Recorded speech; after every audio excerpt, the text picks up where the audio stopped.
आकाशवाणी गोरखपुर से प्रादेशिक समाचार।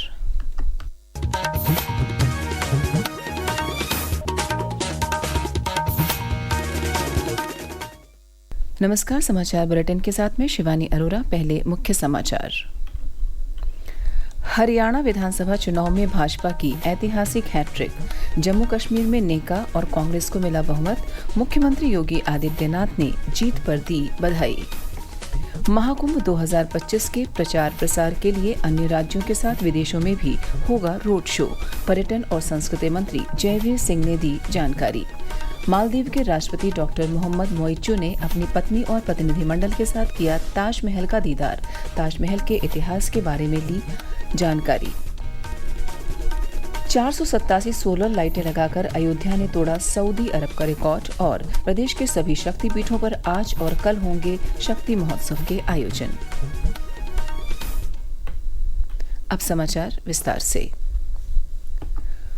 हरियाणा और जम्मू कश्मीर में हुए विधानसभा चुनाव के मतगणना का परिणाम कल घोषित कर दिया गया है। हरियाणा में लगातार तीसरी बार भारतीय जनता पार्टी ने सभी अनुमानों को ध्वस्त करते हुए बहुमत हासिल किया है। वहीं केंद्र शासित जम्मू कश्मीर में 10 साल बाद हुए विधानसभा चुनाव में नेशनल कॉन्फ्रेंस और कांग्रेस को बहुमत मिला है। चुनाव आयोग से जारी आंकड़ों के अनुसार हरियाणा की 90 विधानसभा सीटों में भाजपा ने 48 सीटों पर जीत हासिल की है, जबकि कांग्रेस ने 37 सीट, इनेला बसपा ने 2 सीट और अन्य ने 3 सीट पर जीत हासिल की है। हरियाणा में पार्टी की जीत पर मुख्यमंत्री योगी आदित्यनाथ ने बधाई दी है।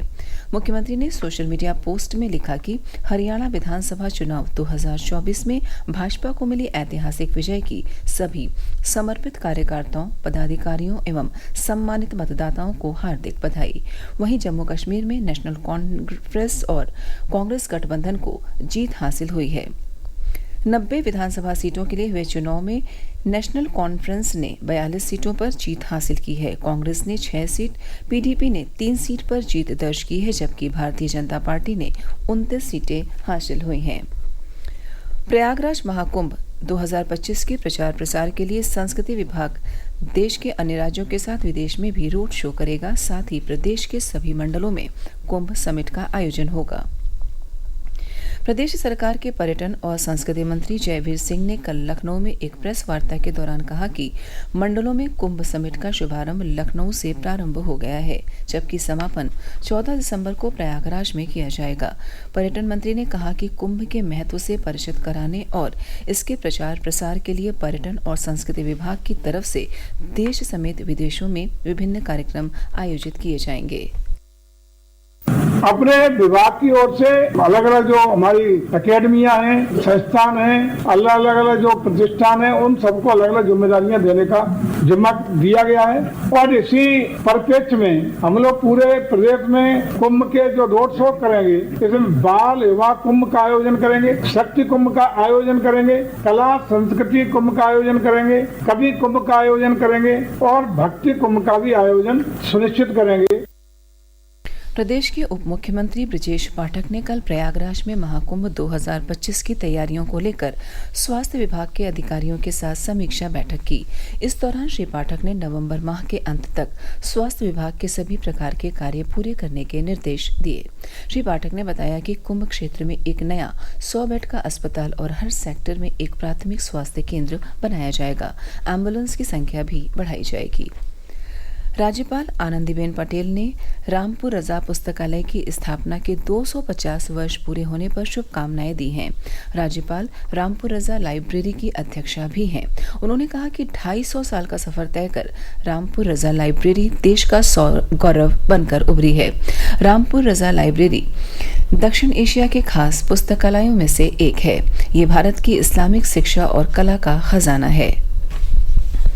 प्रदेश के वन पर्यावरण राज्य मंत्री अरुण कुमार सक्सेना ने कल लखनऊ में पेड़ बचाओ अभियान की शुरुआत की। यह अभियान 3 महीने तक चलेगा। श्री सक्सेना ने लखनऊ में कुकरेल नदी के तट पर स्थित स्वामित्र वन में लगाए गए पेड़ों को पानी दिया और उनकी सुरक्षा के लिए अधिकारियों को निर्देशित किया। प्रदेश के पशुधन एवं दुग्ध विकास मंत्री धर्मपाल सिंह ने कल लखनऊ से 7 जनपदों के 12 गो संरक्षण केंद्रों का वर्चुअल लोकार्पण किया।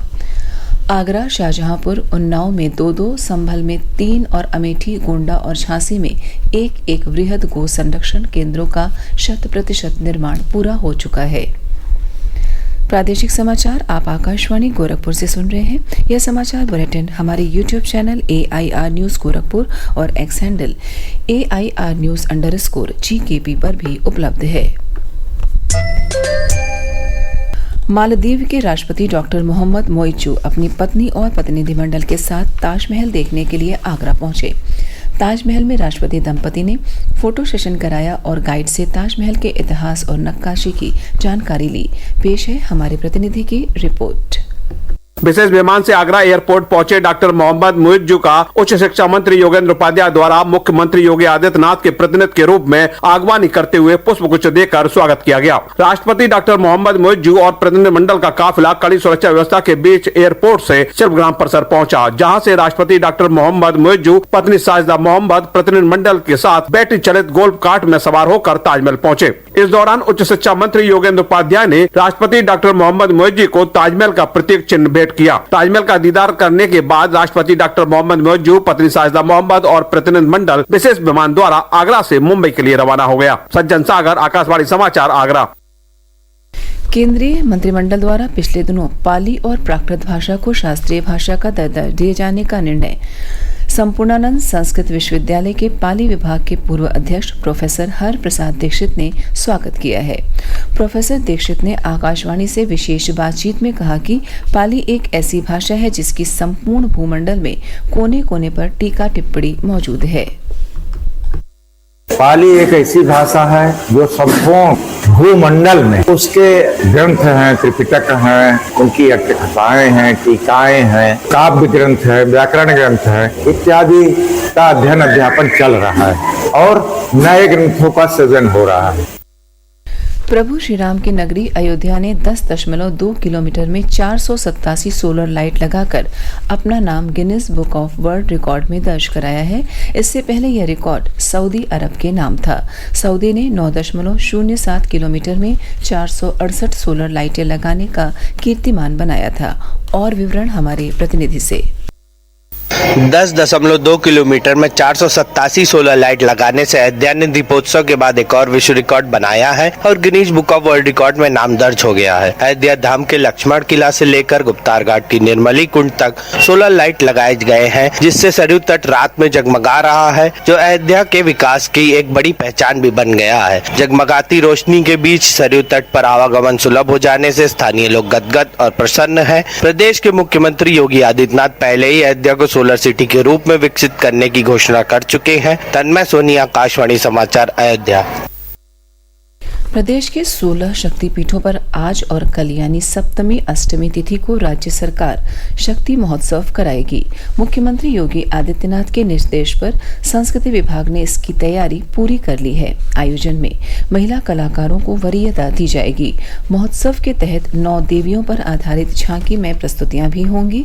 कुंभ और नवदुर्गा के प्रसंगों, महिला सशक्तिकरण पर आधारित नुक्कड़ नाटकों के माध्यम से प्रदेश के लोक कलाकार अनेक आध्यात्मिक कार्यक्रमों में प्रस्तुति देंगे। और अंत में इस बुलेटिन के मुख्य समाचार एक बार फिर। हरियाणा विधानसभा चुनाव में भाजपा की ऐतिहासिक हैट्रिक। जम्मू कश्मीर में नेका और कांग्रेस को मिला बहुमत। मुख्यमंत्री योगी आदित्यनाथ ने जीत पर दी बधाई। महाकुंभ 2025 के प्रचार प्रसार के लिए अन्य राज्यों के साथ विदेशों में भी होगा रोड शो। पर्यटन और संस्कृति मंत्री जयवीर सिंह ने दी जानकारी। मालदीव के राष्ट्रपति डॉक्टर मोहम्मद मोइज्जू ने अपनी पत्नी और प्रतिनिधिमंडल के साथ ताजमहल का किया दीदार। ताजमहल के इतिहास के बारे में हासिल की जानकारी। 487 सोलर लाइटें लगाकर अयोध्या ने तोड़ा सऊदी अरब का रिकॉर्ड। और प्रदेश के सभी शक्तिपीठों पर आज और कल होंगे शक्ति महोत्सव के आयोजन। इसी के साथ प्रादेशिक समाचार समाप्त हुए। नमस्कार।